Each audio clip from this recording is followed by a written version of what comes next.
Jaguru, comfort mind. Mission Gun Record. Topeta ndoenda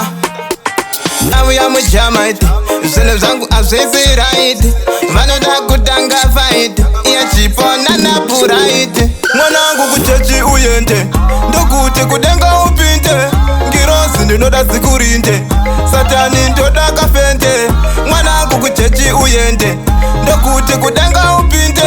Ngirosi ndinoda zikurinde Satani ndoda kafende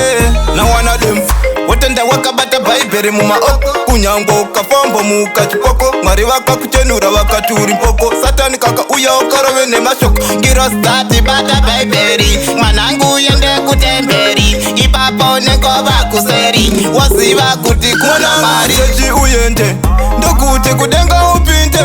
Ngirosi ndinoda zikurinde Satani ndoda kafende Mwanangu kuchechi uyende Ndokuti kudenga upinte Ngirosi ndinoda zikurinde Satani ndoda kafende Mwari vakagara vakusarusa Havana kuda kukutambuza Wonzwa izi chikushedza Roti mdhara basa mapedza Mwari vakakuchenura ukati uri mutsene Havana kukusiya uchibaiwe netsine Kunyangu pakunamata woita kutsanya vakukurekerera Mwanangu uyende Ndokuti kudenga upinte Ngirosi ndinoda zikurinde Satani ndoda kafende Mwanangu kuchechi uyende Ndokuti kudenga upinte Ngirosi ndinoda zikurinde Satani ndoda kafende Watenda wakabata baibere mumaoko Kunyango kafombo mukachipoko Mwari wakakuchenura wakaturi mpoko Satani kaka uya okarowe ne mashoko Ngiro stati bata baiberi Mwanangu yende kutemberi Ipapo neko wakuseri Wasiva kuti kuna mari Chechi uyende Ndokuti kudenga upinte Ngirosi ndinoda zikurinde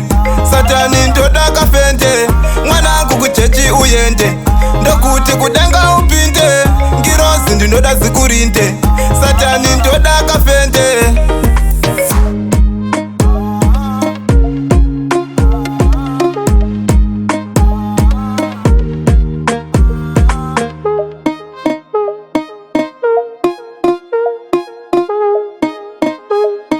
Mission Gun Record.